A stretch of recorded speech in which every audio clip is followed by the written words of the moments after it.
इस साल नीट की परीक्षा में हुई गड़बड़ी के बाद अब एनटीए में बड़े बदलाव की सिफारिश की गई है। एनटीए यानी नेशनल टेस्टिंग एजेंसी अब सिर्फ उच्च शिक्षण संस्थानों, यूनिवर्सिटी और कॉलेजों की प्रवेश परीक्षा यानी एंट्रेंस एग्जाम ही करा सकेगी और एजेंसी अब भर्ती परीक्षाएं नहीं करा पाएगी। इसके साथ ही नीट, जेईई और अन्य एग्जाम के लिए कुछ अन्य बदलाव भी किए जाएंगे। क्या है बदलाव, जानते हैं वीडियो में। तो नमस्कार, मेरा नाम है ललित और आप देख रहे हैं करियर्स 360। दरअसल बात शुरू होती है तब से जब इस साल नीट यूजी के एग्जाम में गड़बड़ी पाई गई थी, जिसके बाद तमाम शहरों में छात्रों का प्रोटेस्ट हुआ और मामला सुप्रीम कोर्ट तक पहुंच गया। नीट यूजी 2024 में गड़बड़ी के बाद शिक्षा मंत्रालय ने डॉक्टर के राधाकृष्णन की अध्यक्षता में एक विशेषज्ञ समिति गठित की गई। इस समिति ने परीक्षाओं को निष्पक्ष और कदाचार मुक्त तरीके से आयोजित करने के लिए कई सिफारिशें की हैं। इस मामले में और अन्य हुए पेपर लीक के मामलों की वजह से अब एनटीए में बड़ा बदलाव किया गया है। इसमें सबसे बड़ा बदलाव यह है कि अब एनटीए केवल प्रवेश परीक्षाएं ही करा सकेगी, भर्ती परीक्षाएं नहीं। इसके साथ ही शिक्षा मंत्री धर्मेंद्र प्रधान ने यह भी बताया कि आने वाले साल में होने वाली नीट 2025 के एग्जाम मोड को लेकर भी जल्द फैसला लिया जाएगा। अभी इसको लेकर के शिक्षा मंत्रालय और स्वास्थ्य मंत्रालय के बीच बातचीत और बैठकें चल रही हैं। तो ये तो हुई बात मुख्य बदलाव की। अब जानते हैं अन्य बदलाव क्या क्या होने वाले हैं। दरअसल नीट यूजी परीक्षा अभी तक पेन पेपर मोड में होती आई है। अब स्वास्थ्य मंत्रालय और शिक्षा मंत्रालय फैसला करेंगे कि नीट यूजी 2025 यानी आने वाले साल में जो नीट यूजी की परीक्षा होने वाली है वो पेन पेपर मोड में होगी या सीबीटी यानी कंप्यूटर बेस्ड टेस्ट में होगी।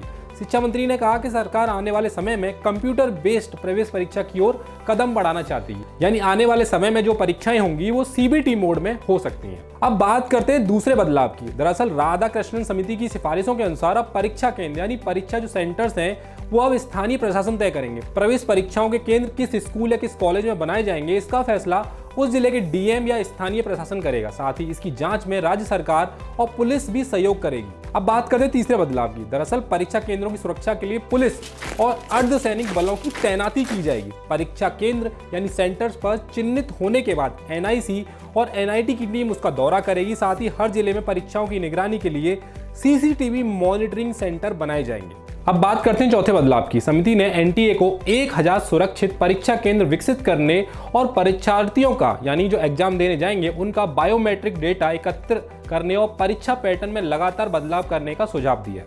इसके लिए स्कूल, यूनिवर्सिटी में ही सीबीटी सेंटर बनाए जाएंगे ताकि कैंडिडेट अपने ही जिले में एग्जाम दे सके। इसके साथ ही अभी एनटीए की ओर से आयोजित होने वाली परीक्षाओं की निगरानी एजेंसी के दिल्ली स्थित मुख्यालय से होती है।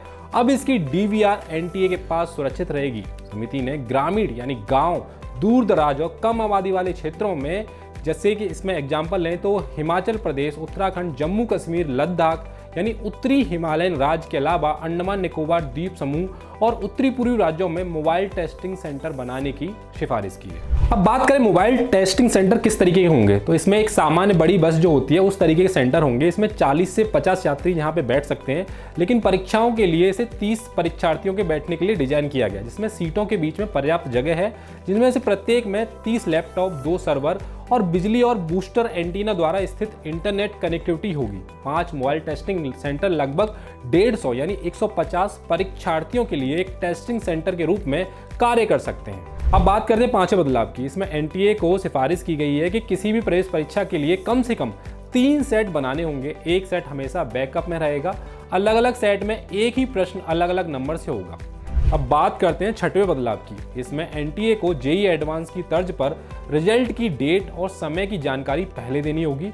रिजल्ट जारी करने में लेट लतीफी नहीं चलेगी।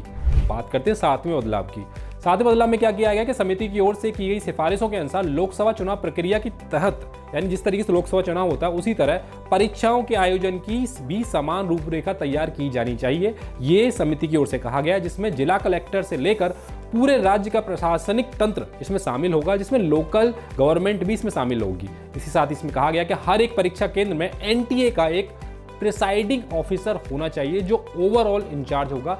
इसके साथ ही सभी सेंटर से बायोमेट्रिक डाटा एकत्र किया जाएगा, जिसके बारे में पहले ही चर्चा कर चुके हैं, और उसे एनएमसी जैसी एजेंसीज के साथ शेयर किया जाएगा।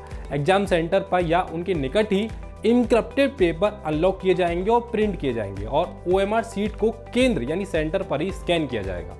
अब बात करते हैं 8वें बदलाव की। तो पैनल ने सुझाव दिया है कि मतदान के दौरान जिस तरीके से ईवीएम वाले कमरों को मतदान अधिकारियों और उम्मीदवारों के प्रतिनिधियों की उपस्थिति में सील किया जाता है, उसी तरीके से परीक्षा से पहले जिला प्रशासन और लोकल प्रशासन पुलिस की उपस्थिति में टेस्टिंग सेंटर को भी सील करेगा।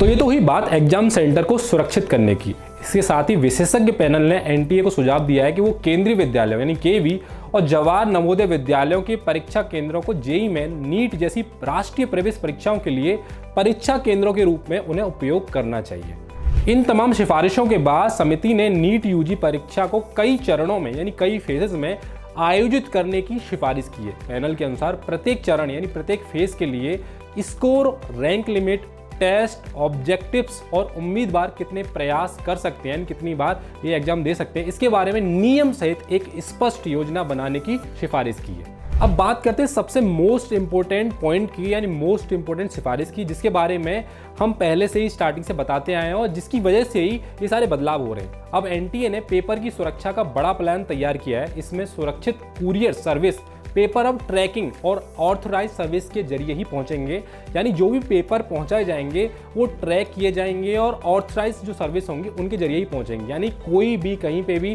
किसी भी टेम्पो में, किसी भी ई रिक्शा के जरिए जो एग्जाम पेपर हैं वो नहीं पहुंचेंगे। इसके साथ ही सील्ड कंटेनर यानी हर कंटेनर जिसमें पेपर रखे जाएंगे वो सील होगा और एनटीए ही चेक करेगा। इसके साथ ही सीसीटीवी से पूरी निगरानी की जाएगी, यानी पेपर हैंडओवर से लेकर एग्जाम होने तक ये तमाम जो पूरा प्रोसेस होगा वो कैमरों में रिकॉर्ड होगा।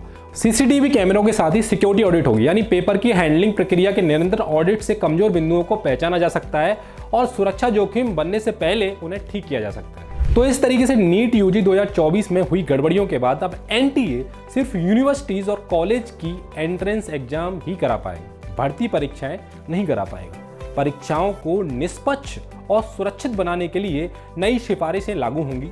भविष्य में sealed container, CCTV monitoring, mobile testing centre और पेपर के कई सेट्स से गड़बड़ियों को रोका जा सकेगा। मगर ये बदलाव क्या सच में पेपर लीक को रोक पाएंगे? ये तो सिफारिशें लागू होने के बाद ही पता चल पाएगा। आज की वीडियो में इतना ही। देखते रहिए करियर्स 360।